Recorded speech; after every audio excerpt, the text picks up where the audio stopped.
and Councilmember Harrison will be joining us as a temporary committee member just for today, which was previously approved by the entire City Council.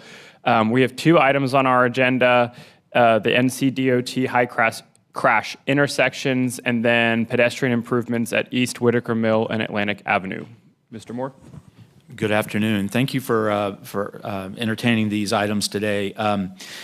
As we spoke previously, I thought we wanted to maybe start with the second item first. It's a little more, maybe a little bit more brief, and we'll do that. So we'll have Whitaker Mill, Atlantic Avenue. We'll go through that.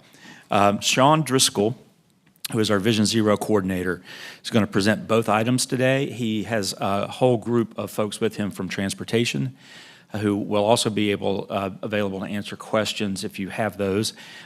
We also have a number of members from Raleigh Police Department who are pivotal in our efforts to provide better safety for motorists and pedestrians and cyclists.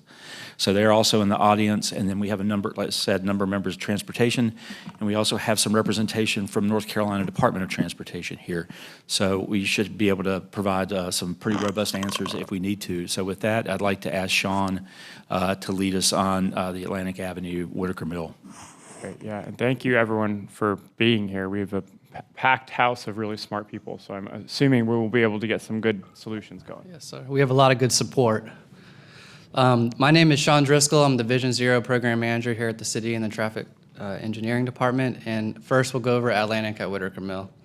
So to start, I'll give an overview of the history of the developments, the existing roadway conditions, and the recommended solutions for this intersection.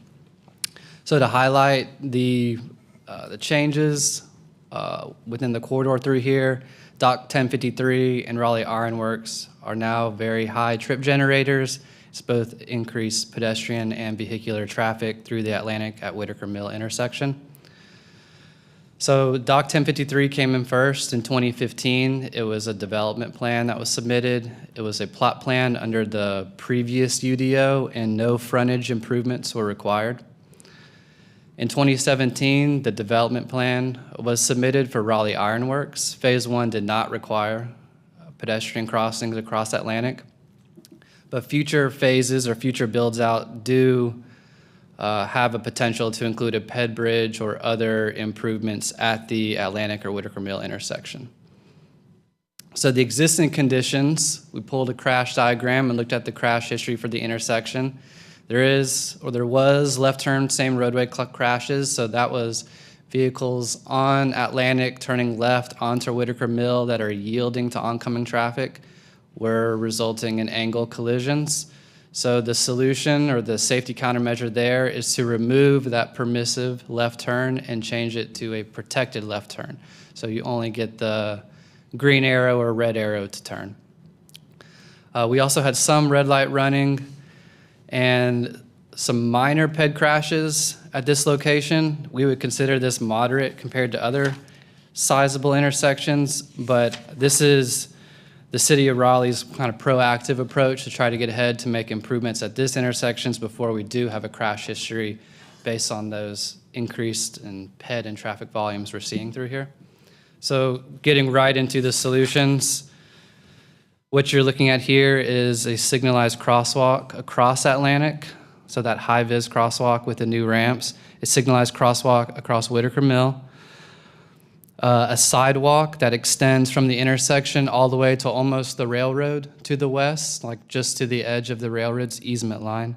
New ADA wheelchair ramps across the entire intersection, and we're going to install APS or accessible pedestrian signals. That's the listening part of the crosswalk for those that are visually challenged can hear as they cross the intersection. The leading pedestrian interval gives the pedestrian access to the roadway before their parallel traffic gets the green light, so it eliminates that conflict or that confusion. The pedestrian should already have their established presence in the roadway as they cross the intersection. The reflective backplates will help with red light running. We will have to relocate the signal pole and cabinet on the northwest corner, and that will also result in a small retaining wall needing to be constructed there due to some of those existing grades or slopes at that corner. So I can go back to this picture, but this is a summary of all those improvements, and our engineering cost estimate is around $690. A little sticker shock, but primarily that's due to moving the cabinet, moving the pole, building the retaining wall, and also extending the sidewalk down Whitaker Mill. Do you have any questions about this portion? Is that the whole thing for this one? Yes, sir. Councilmember Branch? I do. First of all, thank you for the work and looking at improvements. Pedestrians coming from the south up Atlantic, I've had a lot of concerns about the lack of connectivity, and I know that's coming from the bridge. Have we started conversation or looking at a plan to address pedestrian accessibility coming up Atlantic towards Dock as well as Ironworks? Indeed, we are. We didn't include it as part of this recommendation because we were trying to focus on safety improvements at the intersection, but that is a gap that you've identified, and that is something we could include as part of this or as part of a future effort to continue to increase connectivity or pedestrian connectivity to this intersection and to these trip generators. Well, my thoughts would be to get this part done because you have a number. Do you have a number? Or let me just ask the question this way. Could you do both parts at the same time without delaying this? I believe we could. I would need to look at the limits of the gaps to the south, and we need to update our cost estimate, but I don't foresee any reason why all of those improvements could be constructed together because we're already going to be building sidewalk, it's just more limits. I think a challenge to the south might be the right-of-way, and if we need easements or what the slopes look through there. So if it drives costs too high, we might need to punt it to a later date to ensure we get these improvements built. But again, we can look at that and see how much it's going to impact the cost estimate. Okay. Well, I would definitely say go ahead, move forward with this piece. If you can do the other part in addition, do it. More than likely, me just thinking, you will need some access and right away. Traffic coming from the south, when it gets to the bridge, becomes 2 lanes, but before that it's 1. So maybe working with our good friends at NCDOT and have it 1 lane all the way up into this light, and that will probably give you the space you need. Councilmember Harrison. Yeah, just so I understand, I saw the price tag there. Is this something that council needs to approve? Is this something that our committee needs to take action on to bring back to council? Or just what are the stages of where this is Yeah, at? so Atlantic at Whitaker Mill, as well as 2 other intersections in the next presentation, Buffalo at New Hope and Kent Western, are all improvement projects that we don't currently have funding for. And I guess that's part of what we're presenting today is an opportunity for possibly assisting staff and getting funding to make improvements at those intersections. I was going to ask, so I'm thinking we're in the budget process. Is this, I'm leaning to our assistant city manager, is this something that can be included there? Because we're about to end this year's budget. Correct. So we can certainly look at, to see, as you know, we're going through a budget process right now where we're trying to make sure that we are addressing some issues that we foresee, not issues, but opportunities that we foresee to implement the class and comp study. So in full transparency, the departments have gone back and looked and see what available funds they have to apply to that. So they're pretty lean at the moment. We can research this in some greater detail and come back with you with this, perhaps a suggestion. This may be something that we need a budget note for to address, but it is something that we'll look to see if we can find funds within the available budgets.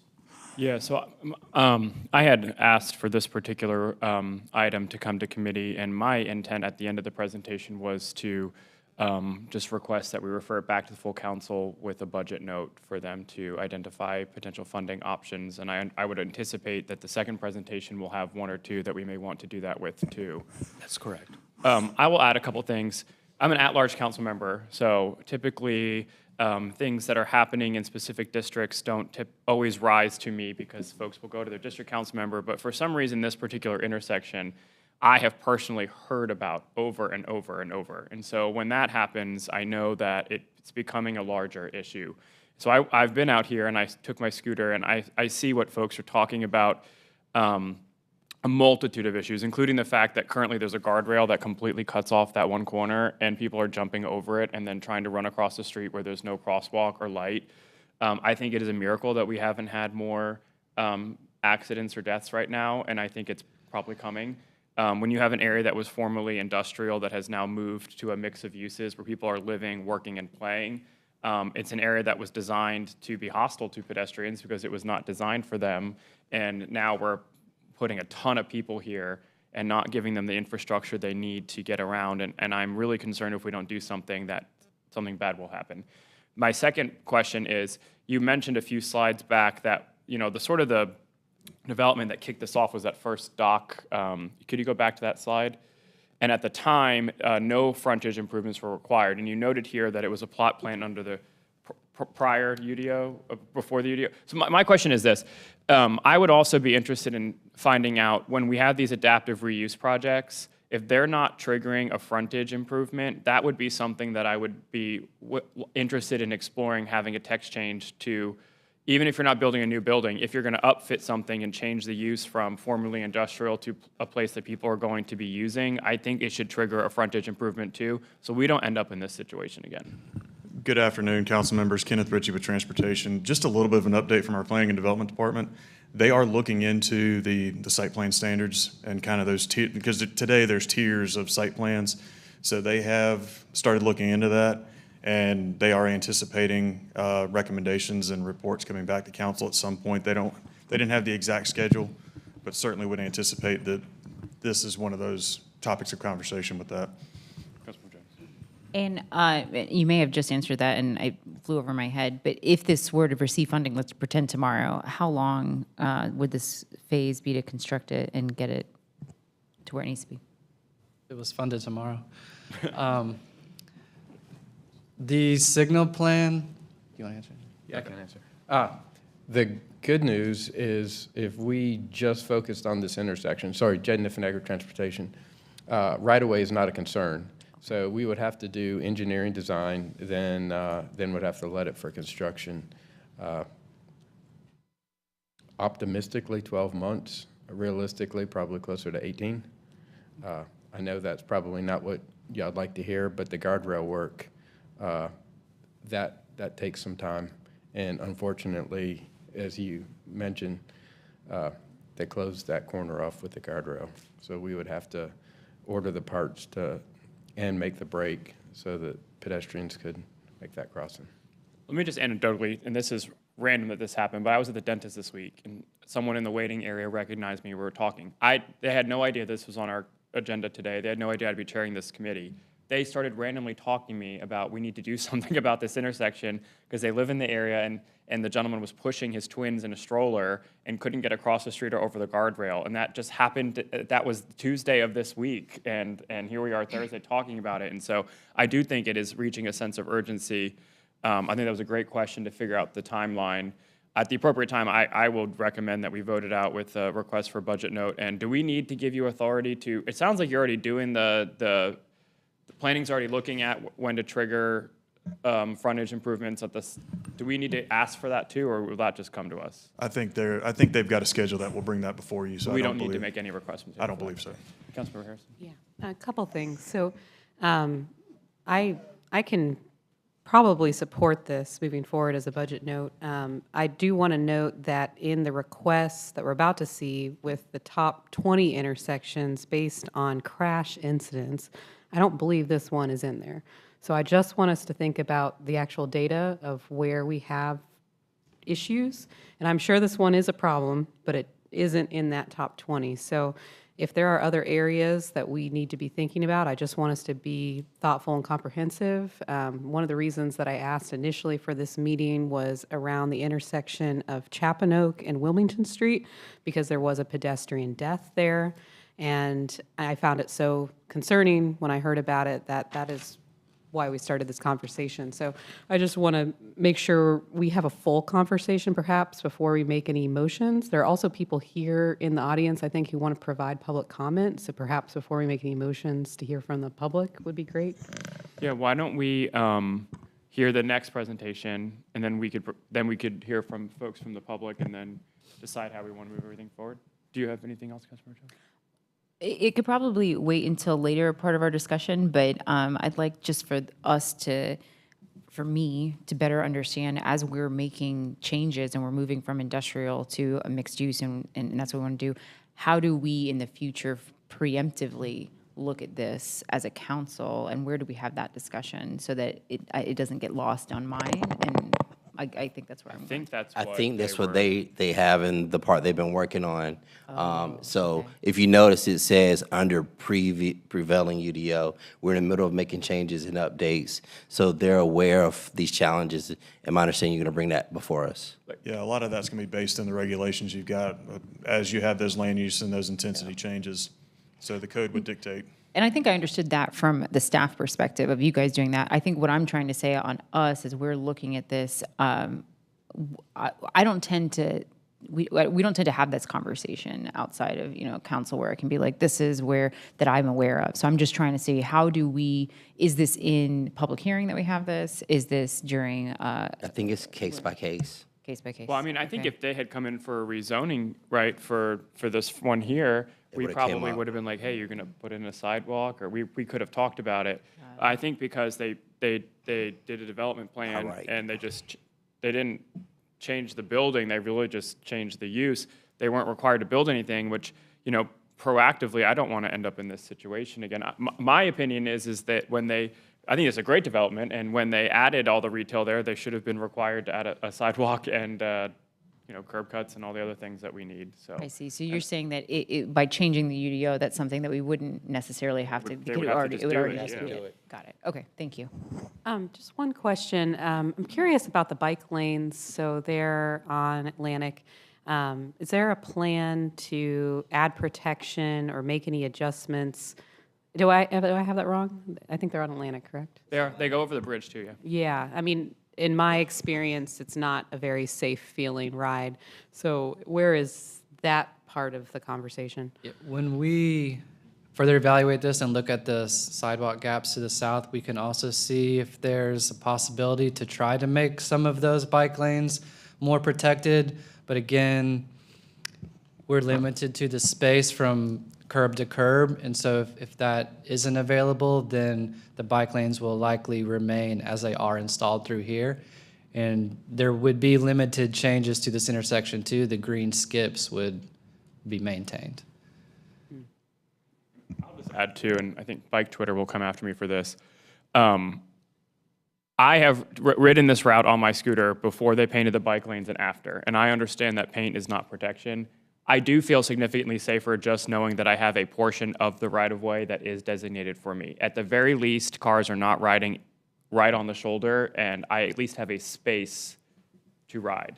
And I would much prefer it to be protected by bollards or concrete, but I understand that Atlantic Bridge, for example, is only but so wide, and I think that will be a challenge. But I have felt better, and maybe I'm just a very, I'll take my scooter down to PNC, or what is it called, Lenovo Center, and people think I'm crazy for doing that. So I just may be more risk oriented, but I do feel a good bit safer now with at least the painted lanes than nothing. But yes, ideally they would be protected in some way.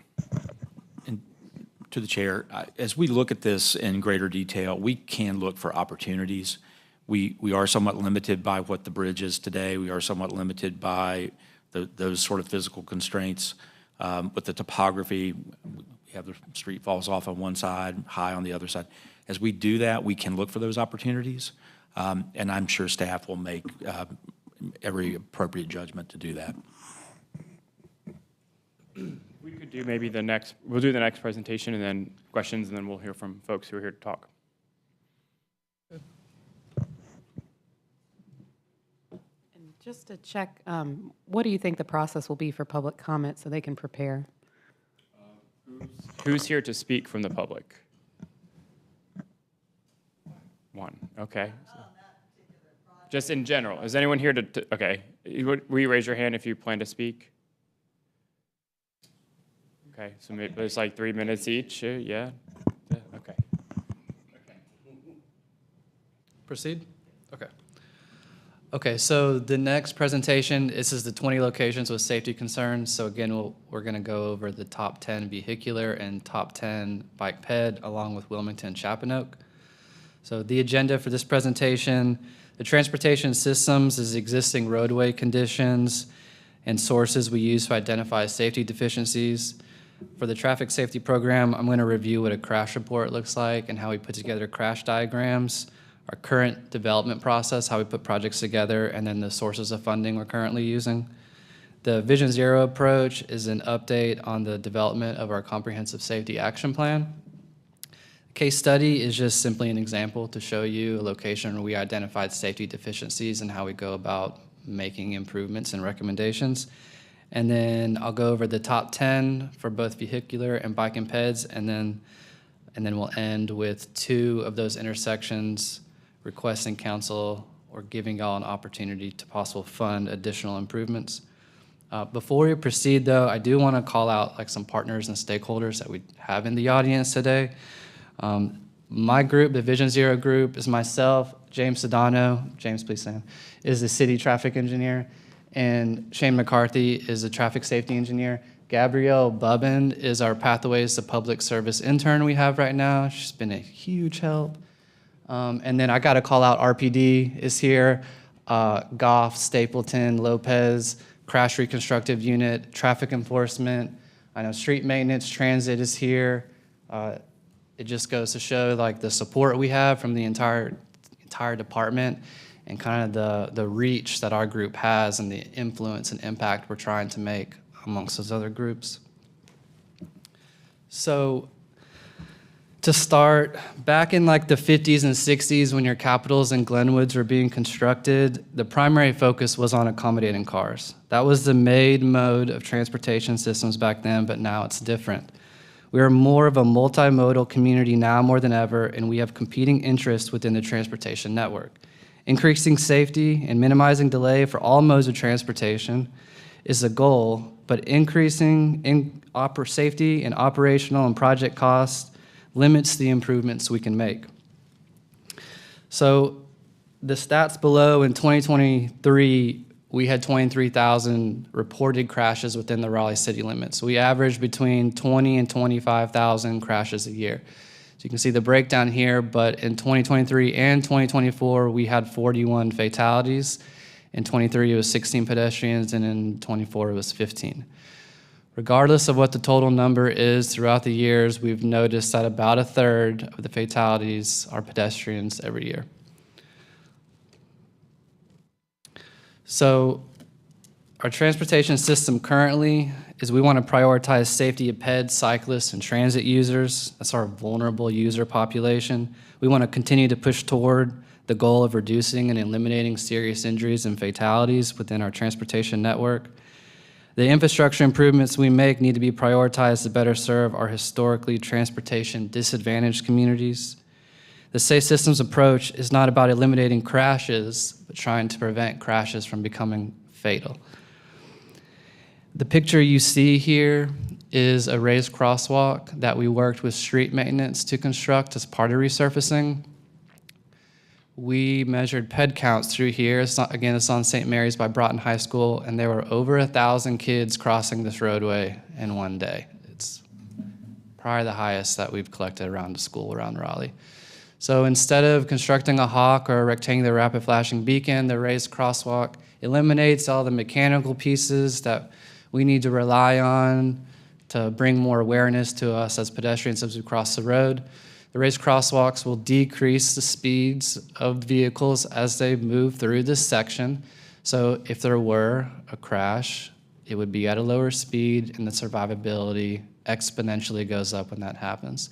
We worked with fire, we worked with RPD. Again, we worked with street maintenance. They built these improvements for us, and thus far they've been very well received. I'll highlight some more, but this is our Downtown PED Phase 2 project was funded to construct 12 raised crosswalks at mid-block locations around downtown. This is kind of our pilot location to see how well it works, and then we'll be moving into downtown at a later date when we get those funds. So what do we use to develop our projects? So primarily, we rely on NCDOT's potentially hazardous location list. So this is a list of dangerous intersections with crash histories statewide. We work with the Crash Reconstructive Unit and RPD to investigate the fatal crashes, the high-profile crashes.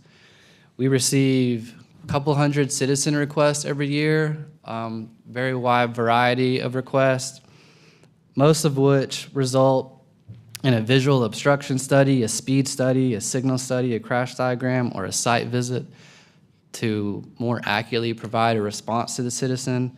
We put together work orders for signage and pavement marking improvements, but we really rely on citizens to identify those deficiencies around the city that we don't see. We have 91,000 street signs. We have millions of linear feet of pavement markings, and we don't know when signs get knocked down.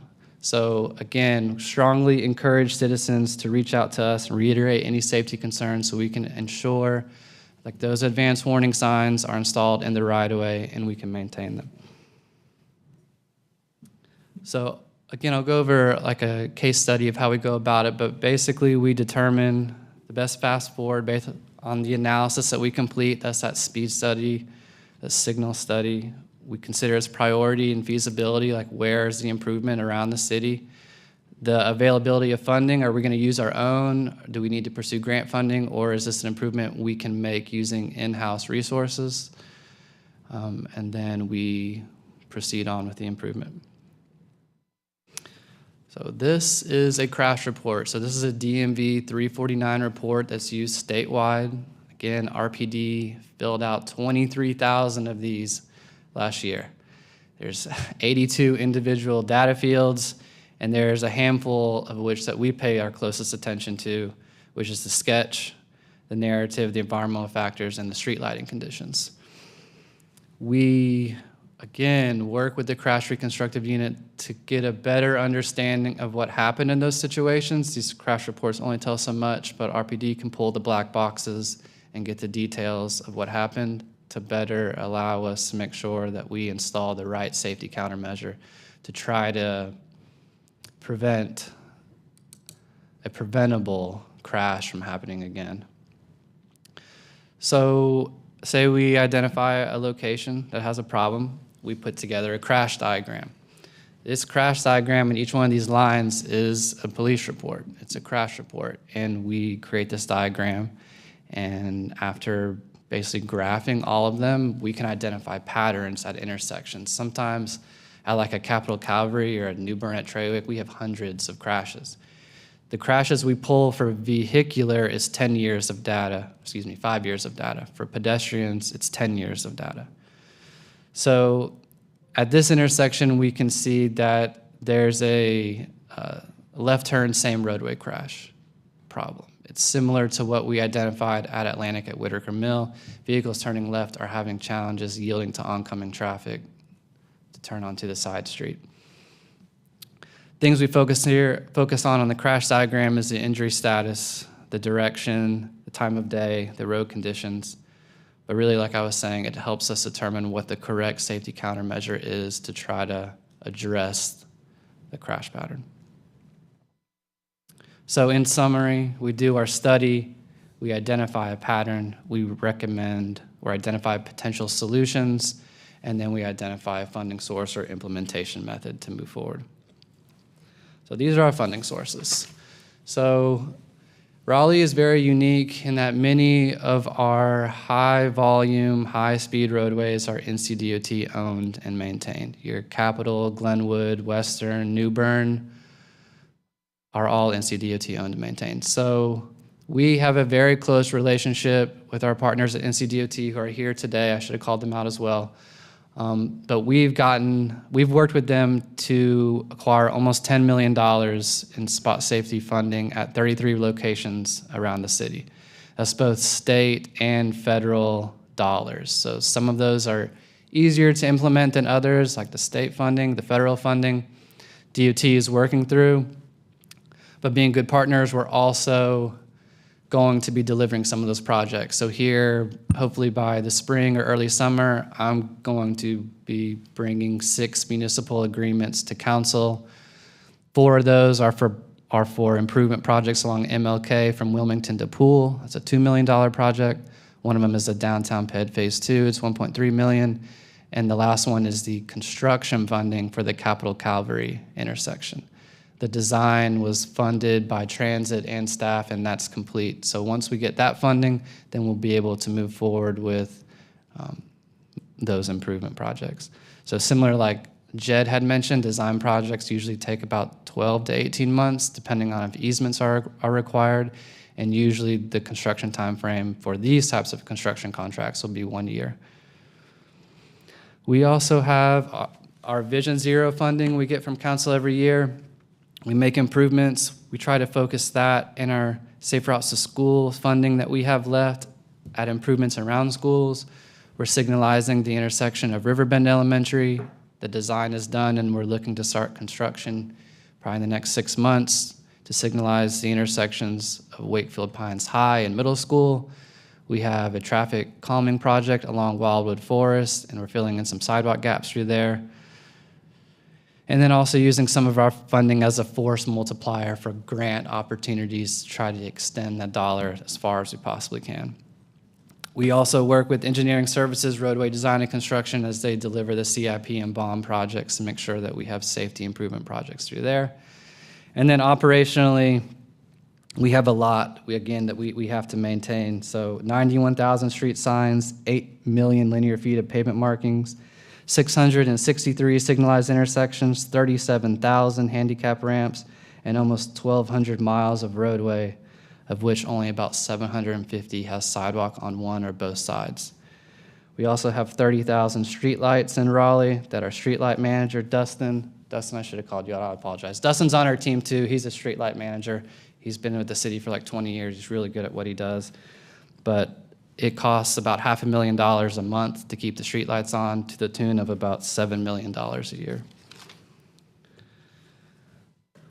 Okay, so our Vision Zero approach. So just to recap, FHWA funded a $1 million comprehensive safety action plan for the city of Raleigh. So what that primarily is going to do is develop a high injury network and a high risk network. Our consultant, WSP, Bradley Reynolds, is here today to provide support as well. They've been great partners on this project. The high injury network is very similar to that potential hazardous list I mentioned that NCDOT has. The high injury network is data driven, so it maps all the fatality and serious injury crashes across the city. And so that will allow us to channel our resources within the areas of the city that will have the most impact to increase safety. The high-risk network is our more proactive approach in which we identified risk factors across the city. So things like speed, number of lanes, is it a transit corridor, are there railroad crossings, is it a trip generator? Like, it's not data-driven. It's just a bunch of variables that we then graphed on the city map, and it highlights different areas that we need to focus on. There's a lot of overlap between the high-injury network and high-risk network, but we're hoping those parts that don't overlap are either corridors we can learn from that apparently don't have crash histories, or they're corridors where we feel like it's inevitable before we do have crash histories, and some more of our proactive approach to get ahead of traffic safety. Okay. So the Comprehensive Safety Action Plan is more than just the maps. It has a lot of stakeholder engagement, public awareness campaigns, educational and outreach, safe process schools, emergency response. It's a whole safe systems approach. When we meet with the crash reconstructive unit, like frustratingly, a lot of these fatalities and serious injuries are a result of no seat belts, run off the road, speeding, distracted driving, DUIs. Those are behavioral problems. So part of our role is more than just building infrastructure, it's trying to bring more awareness to traffic and pedestrian safety, just getting people to wear their seatbelts, you know? Okay, so this is like an example, it's a case study. So say we got a citizen request, someone had some concerns about the intersection of Edwards Mill at Wade. So what do? We pull crash reports, we create a crash diagram. And like the one I showed you, similar to this, we have same roadway left turn crashes. So individual on Edwards Mill turning left onto the Wade ramp are having challenges yielding to oncoming traffic. That could be for a number of reasons, whether it's the speed of the roadway, the number of lanes they're having to cross over to get across, it's a gamut of factors. So what do we do here? We change the permissive left turn into the protected left turn. We also have a red light running problem, so we install reflective back plates, which I'll highlight. So again, the permissive to the protected is giving people or removing the option from them having to yield to just a protected phase. This is an example of what that looks like when we swap the signal heads, and the one to the left, the one that has the yellow border, is what a reflective backplate looks like. So at night, they're supposed to be more visible. It's the same material that's on our signs. Your headlights hit it. It brings more visibility to the signal head.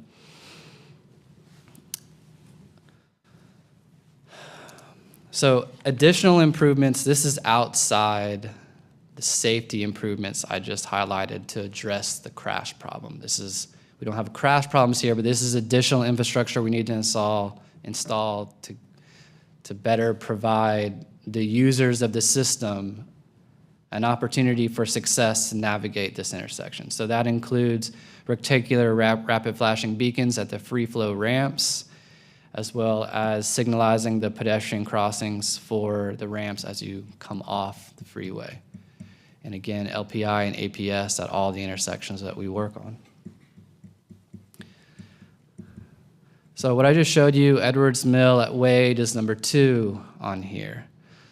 So the number 1 highlighted in blue is a project I'm going to go over in more detail at the end of the presentation. Number 2, number 3, number 4, if you focus on the status in design, So those are all locations that we have projects funded at through NCDOT spot safety. That 33 location, $10 million I mentioned earlier, that's 3 of these locations.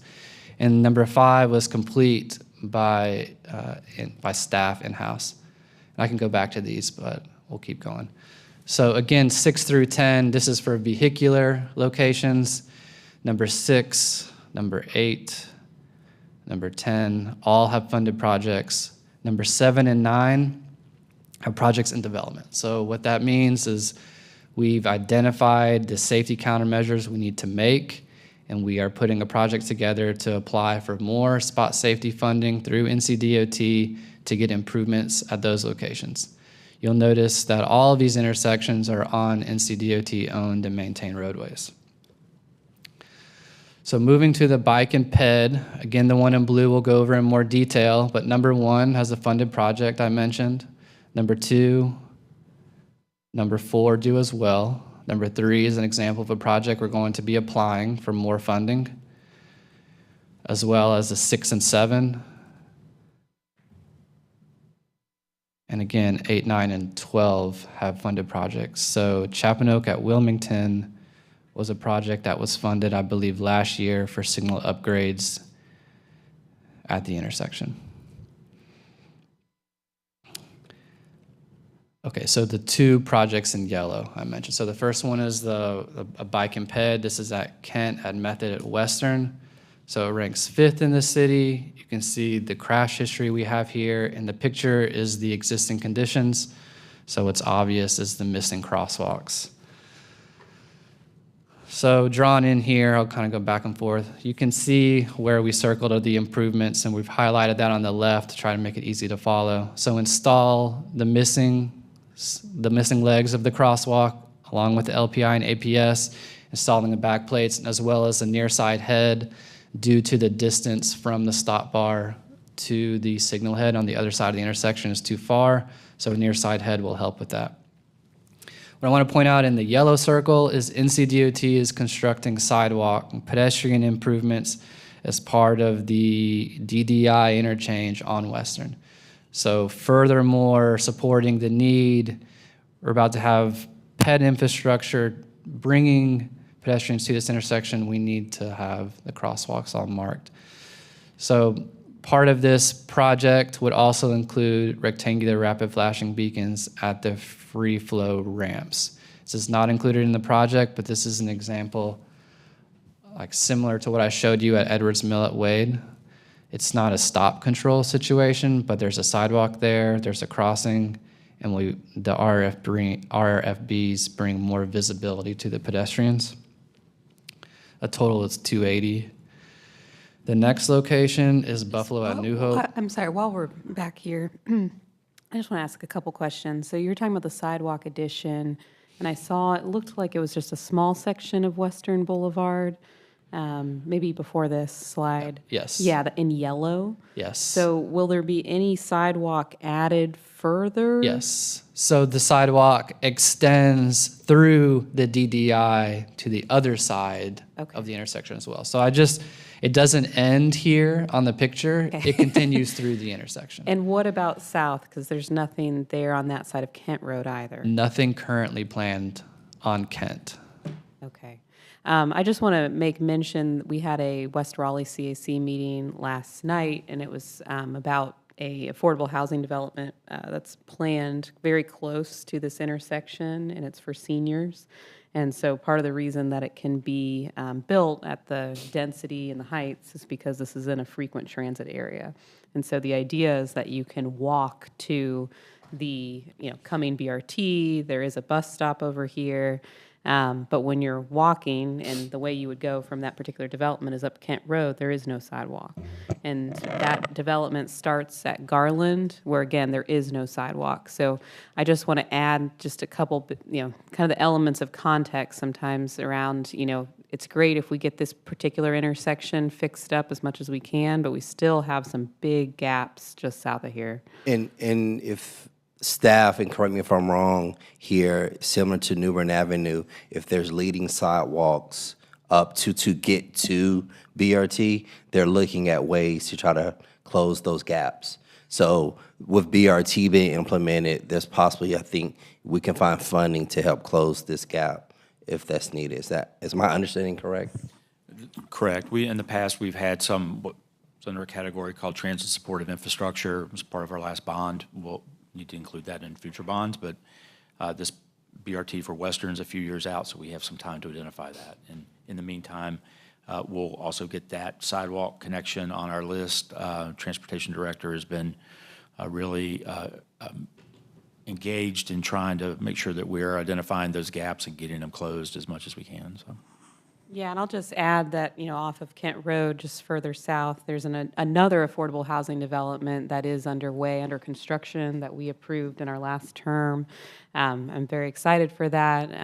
But there are also public safety issues around here, so it's not just the lack of a sidewalk. It's also sometimes interactions that are going on between people, for example, at the bus stop or near the bus stops, have a lot of residents feel like they can't safely use transit in this area. And so what came up in one of the meetings last night was a woman her dad had been, accosted and mugged on his way walking to the Food Lion.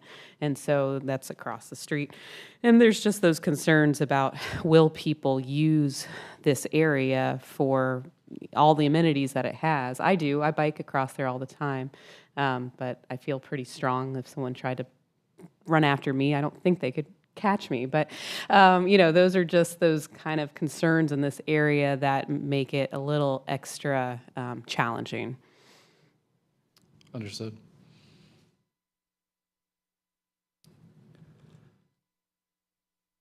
So before I highlight the next one, I do want to point out that the rankings I just showed you they're not static. Like, those rankings change as more crashes happen, as less crashes happen, as we make improvements. Like, we're pulling the data based on today back 5 years. So we're hoping that most of those locations I just presented to you should fall off in the future as we make improvements, and new ones will pop up, and we'll address those as they come to our attention. So Buffalo New Hope is the next location.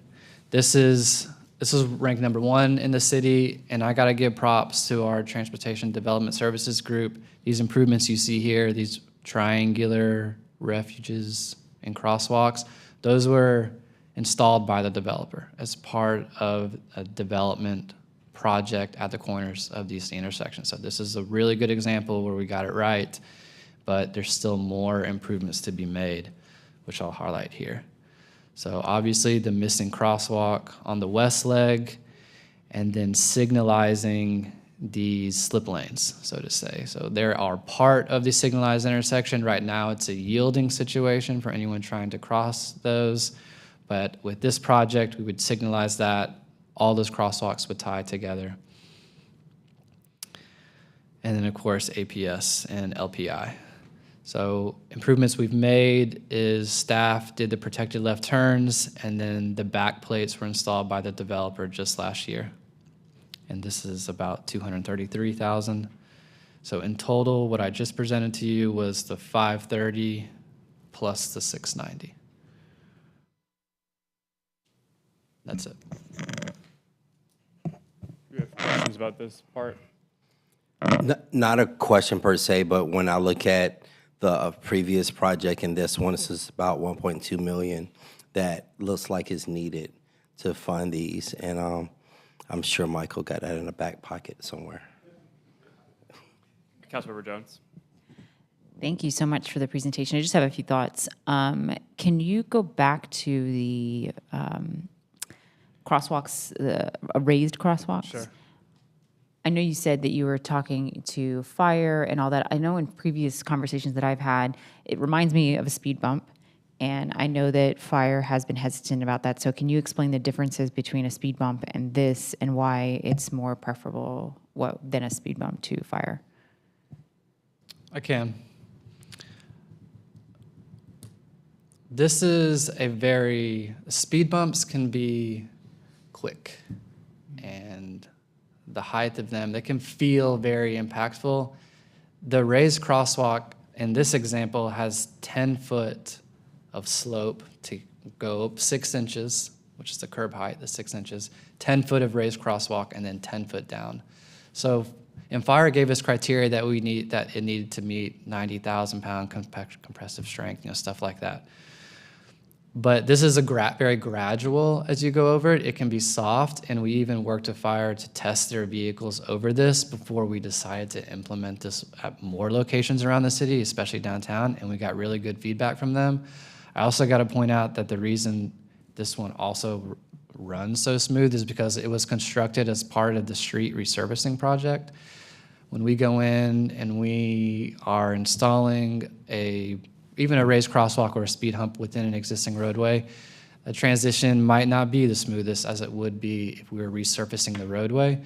So again, we're going to continue to work with fire to make sure like the speed humps that the traffic calming program is using and these raised crosswalks that we want to implement are meeting their needs. For sure. And I think it's great with the data that you have provided for, this is near Broughton, right? Broughton, yes, ma'am. It seems like an amazing, I've not seen it before, so it seems like an amazing solution that could be replicated, hopefully. And if you have the buy-in from fire, which has been the biggest concern as residents approach me about, oh, I want a speed bump in my right neighborhood. And I'm like, oh, but if this is an alternate that in the future, not today, but in the future could be used, I think that's really awesome. So great job. Thank you. And then the other thing I just wanted to commend you guys for, I really appreciate you speaking to residents and saying contact us. And I know at the Safe Streets meeting that I was able to speak with you at, I have Boy Scout Troop 395 who is taking on the St. Mary's area as their project for learning more about. So I really appreciate you welcoming and opening the door so that we can now be your partners as residents to say, hey, come look over here, because you can't know everything at every moment of every day. So shout out to Boy Scout Troop 395 and the work that they're doing over in St. Mary's, but really advocating for the community to remember that we're here as a resource to help you solve these problems. So thank you for that. If we want to achieve Vision Zero, we're going to need that buy-in from the community. So we want to have more of a presence within the community, just to remind them and let them know, like, this is important to the city. This is our initiative. We want to save lives. We don't want people to die on the roadway. We want it to be safer. So, like, again, that educational awareness, that outreach, that campaign, that will be forever ongoing until we reach our goal. Councilmember Harrison. Yeah, could you go back to the table with all of the different intersections? I just wanted to do one quick look again. So specifically at the Chapanoke and Wilmington intersection, which might have been at the end. Yes. Yes. Okay. So in design and what is planned are signal upgrades and upgrades to the intersection geometry. I'm just looking at the intersection on Google Maps, and I might be missing it, but so there is a signal currently. Yeah, we have a backup slide. I'll get to that. It should be. And one thing, Mr. Moore, that may be helpful is these presentations are not in the backup I don't have online. access to them. We'll make sure that they're in board docs for you. Thank you. That was my fault. Here we go. Okay, so the crash pattern there is It looks left. very scary. Yes. This is my local Taco Bell too, so I'm familiar with it. Yeah, protected left turns, curb bump outs, APS, LPI. So the protected left turns, like the ped crashes we have here, is the problem is that when vehicles coming off the side street turning onto Wilmington, they're yielding to oncoming traffic, but at the same time, the pedestrian has the walk sign. So drivers will focus on they're yielding to cars. By the time they get across, oh my goodness, there's a ped there. So the protected left turns, what that will do is it gives the driver their own phase to turn. The ped isn't walking at the same time. So the ped gets the walk sign when the parallel traffic you're moving with gets the green light. So when they get the green, they're just going straight. The ped's just going straight. No one's turning left anymore. So like that's an example of the improvement that we made at this intersection that should decrease crashes. That's already been made, or will be, I'm sorry. That will be made Will as be part of the, yes, ma'am, as part of the project that's in design that NCDOT hopes to complete around 2028. Okay. All right. Yeah, I just want to, I'll put it out there. I will continue to ask about this one because it had such an impact on my residents, and I appreciate DOT's work on this. I know it matters a lot to the neighbors. Okay, there's no other questions. I know we've got some folks here. Raise your hand again if you would like to talk. 3, okay. 3-ish, okay. Just come on up to the mic. I guess we could put 3 minutes on there, but we'll be kind of flexible, so. Mr. Neptune, don't talk for like 15, but.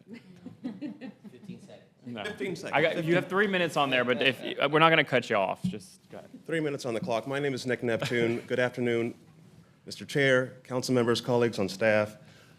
I am, courtesy your appointment, the City of Raleigh Bicycle and Pedestrian Advisory Commission Chair. I have served on the commission since 2019. I chose to come up just to make a brief comment to, number one, convey the thanks and gratitude of the commission, and frankly, the thanks and gratitude as a resident for the attention of this council, not just to Whitaker and Atlantic, which has been a challenge, but also to these top 10 intersections. It means a lot to me, and I think it means a lot to the commission, to hear this council and the comment and the excellent observations and questions that have been made that frankly are quite consistent with what the commission, and just again, as a resident, what we are hearing, both out in the streets. I mean, literally just hours ago, someone was talking to me about Whitaker and Atlantic. It's everywhere. Okay, it's like everywhere. But again, the point of this simply being, it's a privilege to convey how consistent your comments, your observations are with what we are receiving from the public. At the last full commission meeting, a business owner came to us to express her concern about Whitaker and Atlantic. I mean, she's a business owner, she is a resident who too, I mean, again, we don't have to belabor it, but the bottom line is, thank you. Thank you, thank you, thank you. And if I could, couple that thanks for you and your time, your attention, and your energy with equal, if not greater thanks for our colleagues on city staff. Okay? These are men and women who are working day and night. And I know you know this, but I think just as a matter of public record, they deserve the most thanks. Our colleagues on staff with transportation, planning and development, RPD. Can I tell you something? 30-second story. I was actually on my bike. I got pulled over by RPD. You wouldn't believe it. But guess what? It was the friendliest interaction I've ever had. They said, sir, we see you on your bike. We see it's an e-bike. You're flying. You flew through the intersection. Now, mind you, I took a look at the intersection when I was approaching. I'm not a crazy person. I'm not trying to die in these streets. But they kindly pulled me over, had a great conversation. They said, we're looking out for you. Now, look, we're not going to give you a ticket or a citation. We know you have places to go. I said, I do. I'm actually running late to a meeting. My point being, I've lived in this city for nearly 15 years now, and it is a privilege to be a part of this process with you, our colleagues on staff, and this community. So with that, thank you. Perfect. Okay, who's next? Thank you. I wasn't going to say it, but I've had to speak after Mr. Neptune at a public event once, and it was not enjoyable. I am not nearly as eloquent as he was. I just want to say I really appreciate the opportunity to be able to talk. My name is Mark Daly. I live at 1213 Larimer, and I'm interested in the Western Method-Kent intersection. And the piece that I'm interested in is it seems like there's a very low bar for UDO to require developers to pay for these things. You know, we're talking about spending $600 and some odd thousand because the UDO has a bar so low that the city couldn't enforce it. And so now taxpayers are having to pay that. But in our neighborhood, there's 60 units that are being proposed to be put in. For the most part, it's R4 zoning. So they shouldn't be going there at all. But the rapid bus transit corridor that may or may not ever be built because it's not funded. The piece that's not even going in front of this development is not funded because the bids are not coming in right. I've read a few articles about it, and it was supposed to be 2028. Maybe it's 2030. We're probably looking at 2040 plus before our neighborhood, where Western comes past our neighborhood, before it's developed. But people are using that, developers are using that as a loophole to get their projects in, get their projects built, and they go down the road with a pocket full of city loans, with state loans, with federal loans, and they're making money and they're happy. So the reason I want to speak is this rapid transit busway, the BRT, is that going to actually go? Is it something that is getting full support, or is it something that is just an idea? Because so far it seems like just an idea. I was going to have our assistant city manager, Michael Moore, give an update on the status, I guess. Sure. So for some clarity, the New Bern Avenue corridor has been bid a couple of times. There have been, we've had bids come back. We have worked through some comments that we've gotten. We've done some sort of face-to-face work with a number of the contractors to say, what are the concerns? Why are the bids? What are driving the cost on these things? And we've gotten some very good information. I'm happy to say that project, we've now found a way to revise the packaging on the project, and that project will be going out to bid soon. So we should have bids back, and I am optimistic that by the time certainly by the time you come back from break, we will have a bid award that we want to put in front of you to say, yes, let's go and let's get that moving. Candidly, our southern alignment right now, the New Bern alignment, we have a full funding grant agreement on that. So we've got an obligation from the federal government to move ahead on that. The southern alignment, we have been awarded funding, but we don't have that grant agreement. So until we have that, it is always subject to perhaps some level of revision. So that is just a risk that is out there. I'll put it out there. But we're confident that we've had great congressional support on that project, and we should see that one go as well. The Western project is in design. We've got a number of other projects that we have sort of parallel work that we need to do. There's some other infrastructure pieces there. NCDOT is continuing to wrap up their DDI at Western and 40. We have some work we're going to do at the Pullen Bridge. We're trying to be very intentional about how we put all those projects together to move that along. I am optimistic that that project is going to move forward as well, and we're fortunate that we have some pretty substantial dollars that sit in the Wake Transit Plan funding that will help us do that. So our northern BRT, as you know, we are still doing a planning study on that because from the time in 2016 that we did the MIS till today, the world has changed a little bit. So what that looks like, I think, is going to be, we wanted to take a step back and make sure we're putting the right money in the right place on that northern alignment. And so that's the status of all of those. Right. So, well, and also just to clarify, because I think sometimes this can get confusing, bus rapid transit is a different type of premium service that looks and feels a lot like light rail. But rapid bus service already exists, and I do believe we have frequency on the Western Boulevard route currently through our current bus service. I believe that's correct, and David is right around the corner up there, and you can just say, yes, that's right.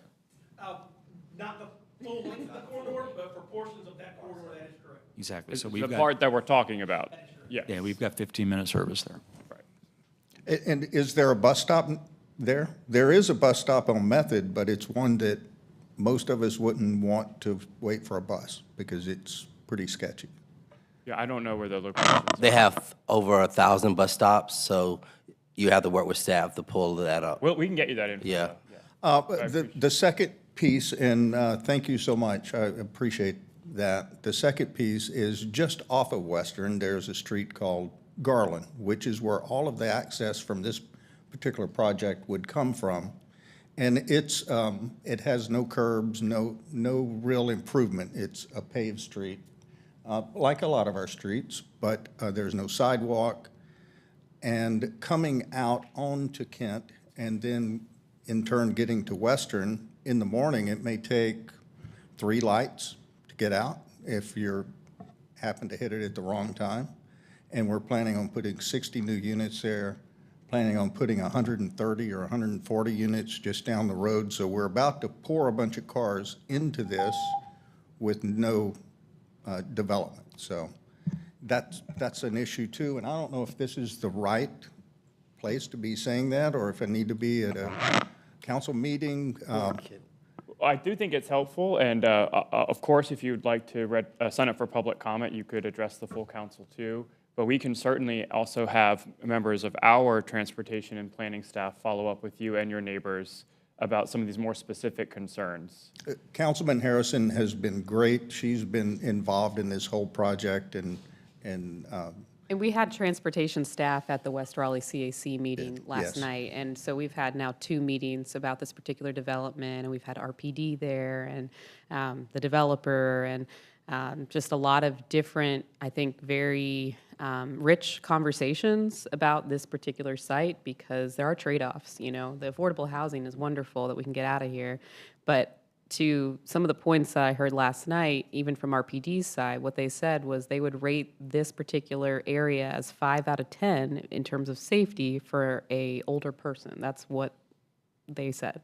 And so there are issues that I hear all the time from my residents around this particular intersection and people feeling comfortable and safe using the bus stop. And so if we don't have that safety, then it will not be used. And then we have development pressures that are going along at the same time with this idea that we have access to transit. And if that's not really true, you know, if residents don't feel that, then that's just it's just kind of a juggernaut. So I don't really have a solution. I'm just happy that you're here, Mark, to let us know what you're seeing. And I do think if you'd like to speak at public comment at City Council, we have that on the 2nd Tuesday of the month at 7 p.m., also the 3rd Tuesday of the month at 1 p.m. And you can always send an email to everyone on council, too, just to explain anything that you're seeing. well, thank you guys so much. And I never want to follow him again. You did great. Yeah, just fine.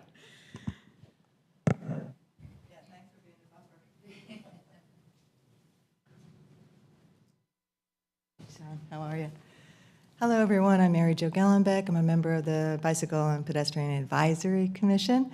And before I begin, I'm kind of hoping we could pull up Sean's presentation again. There was one particular comment or question I had regarding the intersection with Buffalo Road, and it was where the developer had put the refuge islands in. And the slide had the additional improvements that you guys plan.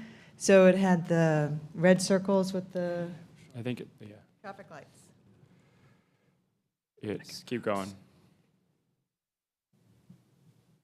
Yeah, That one. that's it. And so at the moment, my Commissioner Gellenbeck mind is at work, and I'm looking at it, and I noticed that the traffic lights appear to be, and I don't know if this is where they're going to be located, but they're all close to where the motor vehicle traffic merges with the other motor vehicle traffic. And I just want to confirm that those traffic lights will precede the crosswalk. So, good question. So before you can see these right here, those triangles, we call those shark's teeth. So it identifies that you need to yield in that situation. So what we're changing it to is stop bars, which you can see here, here, and here, and those will be signalized now. So those crossings, instead of the pedestrian having to then kind of yield to traffic to get into the refuge, to then hit the push button to get the ped head to cross, that now starts at the sidewalk. So where those signal heads are placed will be similar to other signalized intersections. It will be pretty much at the stop bar or very close to the stop bar as you approach that intersection. Signal heads, what is that, Sean? Is that So the these- traffic light itself? Yes, ma'am, the traffic light. So that's just floating up there? Yeah, that's just for That's like, not its location. yeah, it's just for like rendering purposes. That's where it's gonna go, but it's gonna be at the stop bar, so people know to stop. Okay. Yeah. Thank you. Okay, you can start my 3 minutes. So I was doing a little house cleaning in my home office, and I came across a document that's dated about 2 years ago. And it stems from my inquiry about lowering the traffic speeds in Raleigh. And that stems from when the city council decided to have a Vision Zero task force be established in Raleigh. And the reason why I wanted to explore speed limits is because traffic fatalities continue to be the leading cause of death for our children between 9 and 25 years old. We know that by lowering speeds, a victim's survival rate increases. And so even between 25 and 35, there is an exponential increase in the possibility of death and severe physical harm, and it increases exponentially again from 35 to 45. And so the city council at that time did ask to explore the subject matter of lowering the speeds or providing a consistent speed limit in the city of Raleigh.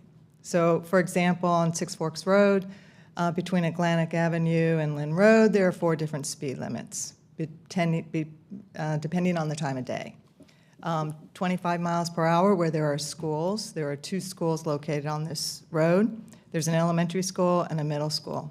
So I did an experiment, and I drove from Atlantic to Lynn at 25 miles per hour. And then I drove it from the same route using the 3 other various speed limits. And there was only a difference of 2 minutes between each time. But what the essence is Put a that minute back on. by having multiple speed limits, it's a confusing environment for drivers. And we're not really sure what speed we should be traveling at. On one particular road, we can go from 45 to 35, down to 30, and 25. And I think we should be revisiting this as we are approaching that comprehensive plan and as Vision Zero starts to take place. I believe that through our communications, by having one consistent speed, we can do better as a city to reach Vision Zero. If you enable drivers to be able to maintain a speed limit that increases survival rates of others, should a crash occur, I think that's a good place to go. So I'd like to bring that back up and bring it into our conversation again. Thank you. I was going to say, I know staff is constantly bringing speed changes, reductions on our agendas almost every meeting. So we're continuing to make adjustments. I think part of it is street designs as well, because I know one street in particular, I've had residents ask to reduce to 25, but because of the way the street's designed, the state will only allow us to lower it to 30. So they're constantly working hard to provide the information. We're constantly asking them to look at streets. I know in my district, I'm constantly saying, hey, can y'all look at this street? Can you make adjustments? So I think what you're saying makes sense. And the street you mentioned, I know they heard it, and they'll look at it and let us know what's possible, with that being an NCDOT road. Yeah, I agree. That is an NCDOT road. But just in, Yeah, it's looking at District something E, definitely to we've look got- at. Yeah, I mean, when you come into that 5 Points intersection, on one side, you're driving 25 miles per hour. On the other side, you're driving 30 miles per hour. And after another traffic light, it could go up to 35. Okay. And so that confusion is really creating tension amongst us all. Thank you.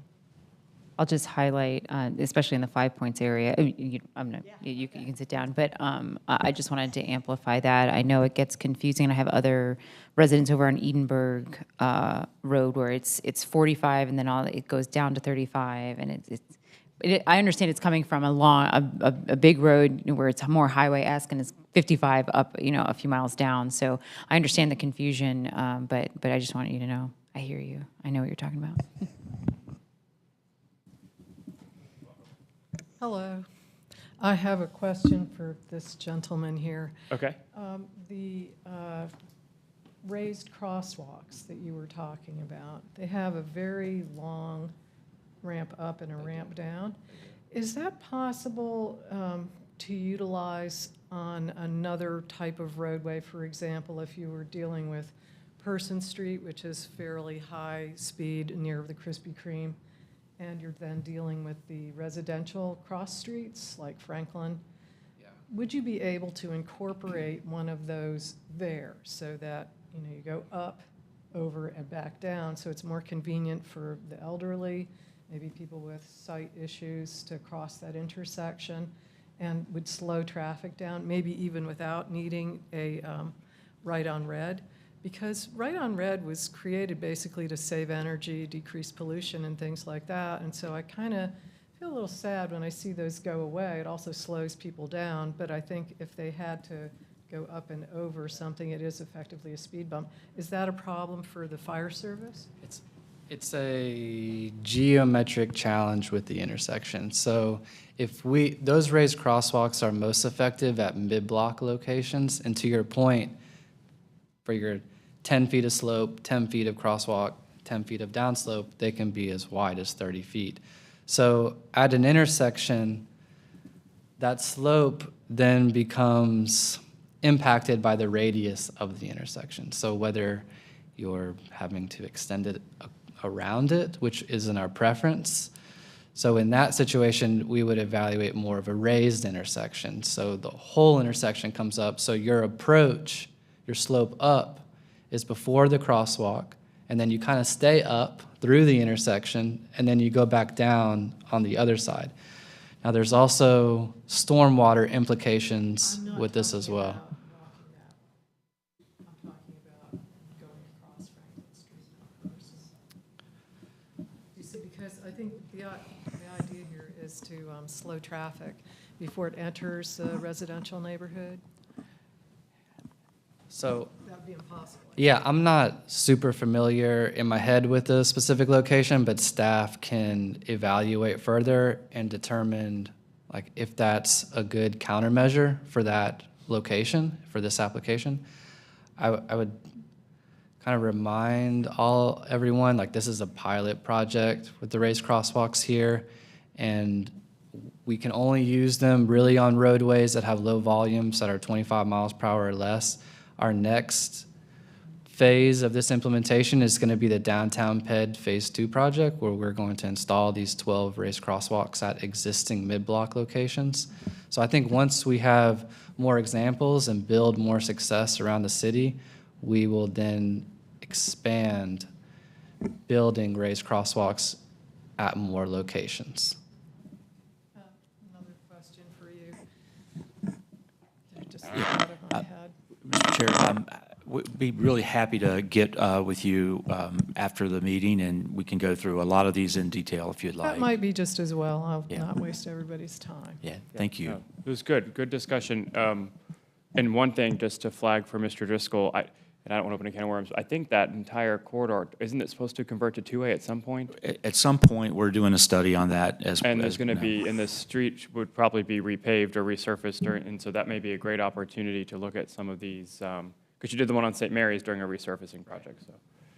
Absolutely. So again, we'll continue to look at other locations around downtown after we implement the Phase 2 project. And then, so I'll bring it back to the table then. Anybody else?